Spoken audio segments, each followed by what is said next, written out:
Hello, আসসালামু আলাইকুম। So last মুহূর্তে জীববিজ্ঞান প্রথম পত্রের এমসিকিউর উপর কিভাবে প্রিপারেশন নিবা। সো আমি যদি বলি তোমার কাছে যদি 4 থেকে 5টা চ্যাপ্টার বাকি থাকে, তুমি 1 ঘন্টার মধ্যে মোটামুটি ওটার এমসিকিউর উপর মোটামুটি একটা প্রিপারেশন রেডি করতে পারো। সেক্ষেত্রে দেখা যাবে ধরো তুমি 5টা চ্যাপ্টার থেকে তোমার যদি 9 থেকে 10টার মতো এমসিকিউ আসে, নর্মালি আসে, তো সেই ক্ষেত্রে দেখা গেছে তুমি সেখান থেকে 3 থেকে 5টা যদি এমসিকিউ কমন পেয়েছো তাহলে কেমন হয়? ঠিক আছে, তো সেই ক্ষেত্রে কি করতে হবে, আমাদের মোস্ট ইম্পর্টেন্ট যে টাইপগুলো আছে এমসিকিউ ওগুলো একটু পড়ে ফেলতে হবে। ধরো তুমি চ্যাপ্টার কিচ্ছু পড়ো না, অ্যাটলিস্ট যদি 1 ঘন্টার মধ্যে একটা প্রিপারেশন নিয়ে 3-4টা এমসিকিউ কমন পেয়েছে তাহলে খারাপ কি? অবভিয়াসলি এটা তোমার করা উচিত, তাই না? একদম স্কিপ করা থেকে।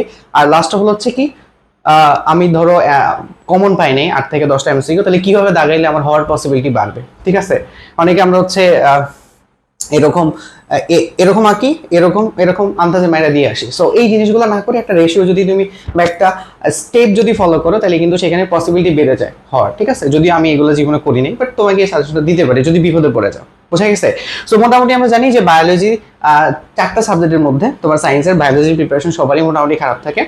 যদি মানে যারা হচ্ছে মেডিকেল প্রিপারেশন নেয় তাদেরটা আলাদা, তবে তার উপর আবার এমসিকিউ প্রিপারেশন একটু খারাপ থাকে। ঠিক আছে, সো লাস্ট মুহূর্তে আমার যদি একটা চ্যাপ্টার বাকি থাকতো বা চ্যাপ্টার পড়ি নাই, ওই চ্যাপ্টারে কি পড়তাম এমসিকিউর জন্য আমি জাস্ট ওইটা তোমার সাথে একটু শেয়ার করবো। ঠিক আছে, ধরো এখানে হচ্ছে উদ্ভিদের সারিতত্ত্ব চ্যাপ্টারটা আছে, এই কাজটা কিন্তু আমি কয়েকবার করছিলাম। বোঝা গেছে? কিছু চ্যাপ্টার আমার বাকি ছিল, ওই চ্যাপ্টারটা হচ্ছে এইভাবে করে গেছে, ওই থেকে কিছু এমসিকিউ আমি কমন পাইছি। ঠিক আছে, সো আমি তোমার কাছে শেয়ার করতে পারি। হ্যাঁ, আমি তোমাকে জাস্ট কমনের কনফিডেন্স তো দিতে পারবো না যে এখান থেকে তুমি একবারে কমন সব কমন পেয়ে যাবা, বাট কয়েকটা এমসিকিউতে ইজিলি কমন পাওয়া যাবে। হ্যাঁ, আমি তোমাকে গ্যারান্টি দিতে পারবো না, বাট আমি তোমাকে সবচেয়ে ইজিয়েস্ট রাস্তা যেটার মধ্যে পসিবিলিটি বেশি করে দেখাতে পারবো। এখানে দেখো উদ্ভিদের সারিতত্ত্ব চ্যাপ্টারটা আছে। ধরো উদ্ভিদের সারিতত্ত্ব চ্যাপ্টারটা মোটামুটি তুমি কিছু পড়ো নাই, হালকা হালকা পড়ছো। এখন হচ্ছে এটা এমসিকিউর উপর একটা প্রিপারেশন নিবা, কারণ এখান থেকে মিনিমাম 3 থেকে 4টা এমসিকিউ চলে আসবে। তো দেখবা যে তোমরা হাসান স্যারের বইয়ের শেষের দিকে এরকম নোট থাকে কতগুলা। ঠিক আছে, এই নোটের মধ্যে তোমার কি ইনফোগুলো দেওয়া থাকে যেগুলো এমসিকিউর জন্য ইম্পর্টেন্ট। বুঝা গেছে? এখানে কিন্তু দেওয়া আছে। এইগুলোর মধ্যে কিছু জিনিস দেখবা মার্ক করে বোল্ড করে দেওয়া আছে, হ্যাঁ, গাঢ় কালি করে। ওইগুলো কিন্তু আরো বেশি ইম্পর্টেন্ট। সো ওইগুলো যদি করে যাও না, এখান থেকে কিছু এমসিকিউ তুমি কিন্তু কমন পেয়ে যাবে প্রত্যেকটা চ্যাপ্টারের ক্ষেত্রে সেম। তাহলে আমি কি করব, এই যে কন্টেন্ট গুলো আছে, যেমন ধরো আমি যদি এই পেজের মধ্যে পড়ি, ধরো তুমিও পারো না এই চ্যাপ্টার, আমিও পারি না। হ্যাঁ, আমি ধরো আরো 4-5 বছর আগে বুঝছি, অনেক কিছু মনে আছে, আবার অনেক কিছু হয়তো মনে নেই। হ্যাঁ, সো এইখানে যদি আমি দেখো এই পেজের মধ্যে আমার কাছে ধরো 10 মিনিট টাইম আছে এই চ্যাপ্টারটা পড়ার, আমি কি বলবো? হ্যাঁ, আচ্ছা, এই জিনিসটা একবার দেখলাম যে স্টিফেন হিলসকে বলা হয় শারীরতত্ত্বের জনক। হালকা একটু দেখে নিলাম যাতে অ্যাটলিস্ট আমি পারি। হ্যাঁ, আচ্ছা, এরপরে দেখো এখানে দেখো এই যে সবচেয়ে এই যে এখানে একটু বোল্ড করা আছে, দেখো দ্রুত গতিতে শোষিত হয়েছে পটাশিয়াম আয়ন, এমন আছে নাইট্রেট আয়ন, আর সবচেয়ে মন্থর গতিতে শোষিত হয়েছে ক্যালসিয়াম এবং হচ্ছে সালফেট আয়ন। ওই যে তোমার খনিজ লবণ শোষণ। ঠিক আছে, তো এই দুইটা ইনফো আমার কিন্তু খুবই ইম্পর্টেন্ট এখানকার জন্য। এর উপর দেখো আরো বোল্ড করে অনেক কিছু আছে। ঠিক আছে, ম্যাক্রোমূল্য 9টা, একবার দেখে নিলাম যাতে পরীক্ষা আসলে আমি দাগাইতে পারি।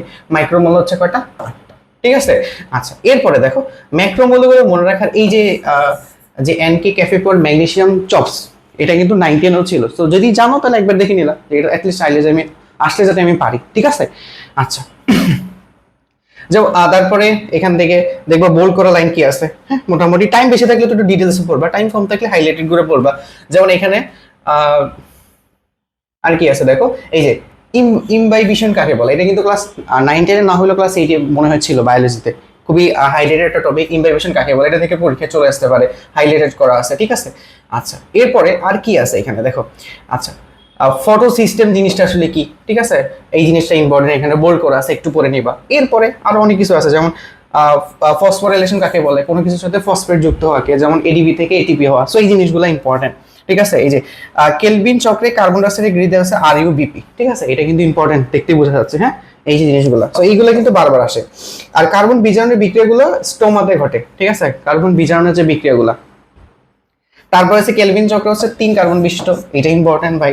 সো তারপরে এই যে এখানে আছে আরো এই যে লাল নীল আলো সর্বাধিক সক্রিয় থাকে, মানে সালোক সংশ্লেষণ প্রক্রিয়াটা লাল নীল আলোতে সর্বাধিক সক্রিয় থাকে। এখানে আসো, এখানে এরকম কিছু ইম্পর্টেন্ট আছে, এই যে বোল্ড করা জিনিসগুলো আমি একটু পড়বো, আর টাইম থাকলে আমি একটু ডিটেলসে পড়বো। বুঝা গেছে? এই যে এখানে বলছে বায়োলজিতে সবচেয়ে শক্তিশালী অক্সিজেন আসলে কি। ঠিক আছে, তো আমার কথা হচ্ছে তোমার কাছে যদি 10 মিনিট সময় থাকে, এই চ্যাপ্টারটা একটু বড়, এটার মধ্যে কন্টেন্ট বেশি, কিছু চ্যাপ্টার দেখবো শর্ট করে দেওয়া আছে, ওইখান থেকে পড়লে কিন্তু কিছু এমসিকিউ তোমার কমন পড়ে যাবে। হ্যাঁ, আর যদি ক্লাস করতে চাও, ভাইদের ক্লাস তো আছে অনলাইনে, অনেক ওনারা অনেকগুলো ক্লাস দিছে দেখলাম, শর্ট ক্লাস দিছে, লং ক্লাস আছে, ওগুলো করে ফেলতে পারো যদি তোমার কাছে টাইম থাকে। আর যদি তোমার কাছে এই বইটা থাকে এইভাবে করতে পারো, লাস্ট মুহূর্তে অনেক বেনিফিটেড হবে। বুঝা গেছে? আরেকটা জিনিস নিয়ে বলতেছিলাম, সেটা হচ্ছে যে আমি যদি ধরো আমার কাছে 8টা এমসিকিউ আছে, 8টা এমসিকিউ যদি আমি কমন না পাই তাহলে আমি কি করবো? একটা এমসিকিউ জীবনে চোখ দিয়ে দেখি নাই, যদি 50-50 মনে হয় যে এটা হবে নাহলে এটা হবে, তাহলে তার দাগাবা যে কোনো একটা, যেটা মনে হবে এটা দাগাবা 50-50 চান্স হলে। আর যদি 4টা অপশনের মধ্যে কোনোটাই তুমি জানো না, তো সেই ক্ষেত্রে সবচেয়ে প্রবাবলি হচ্ছে সবগুলার তুমি খ দাগাইতে পারো অথবা সবগুলার গ দাগাইতে পারো, ঠিক আছে, একবার সিকোয়েন্সিয়ালি। বাট এইভাবে কখনো দাগায়ও না, অ্যাটলিস্ট এই যে এটার ক দাগাইলা, এটার খ দাগাইলা, এটার গ দাগাইলা আন্দাজে, ঠিক আছে, তাহলে দেখা যাবে কি ম্যাক্সিমাম টাইমে 1 থেকে 2টার বেশি হবে না। বাট এইভাবে যদি দাগাও সবগুলো হয়তো গ দাগাইলা বা খ দাগাইলা একবারে, মানে এইটা যাদের প্রিপারেশন খুবই খারাপ তাদের জন্য বলতেছি। সো তাদের ক্ষেত্রে দেখা যাবে এখান থেকে মানে ভাগ্য থাকলে 8টার মধ্যে দেখে মিনিমাম 2টা থেকে 3-4টা হয়ে যেতে পারে। হ্যাঁ, যেমন হচ্ছে হিসাব করে দেখা যায় গ নাম্বারের অ্যান্সারটা একটু বেশি থাকে, সো অনেকে গ দাগায়, এরকম এটা করতে পারো যদি তুমি চাও, ঠিক আছে। আমি এটা নট সাজেস্টেড, এটা কখন করবে একদম বিপদে। সো যদি প্রিপারেশন খারাপ থাকে এই প্রসেসটা একটু ফলো করতে পারো, যে আমি 4টা অপশনের কোন অপশনই আসলে জানি না কোনটা দাগাবো। সো এরকম কর্নার থেকে কর্নার দাগানোর থেকে তুমি গ নাম্বার অথবা খ নাম্বার দাগাইতে পারো, সো দেখা যায় তখন হওয়ার পসিবিলিটি বেশি হবে। আচ্ছা, সো এইটাই হচ্ছে ওভারঅল কথাবার্তা। আর হচ্ছে আমাদের বায়োলজি তো আমি ক্লাস অবভিয়াসলি দিতে পারবো না, কারণ বায়োলজি তো আমি দেখাইও না।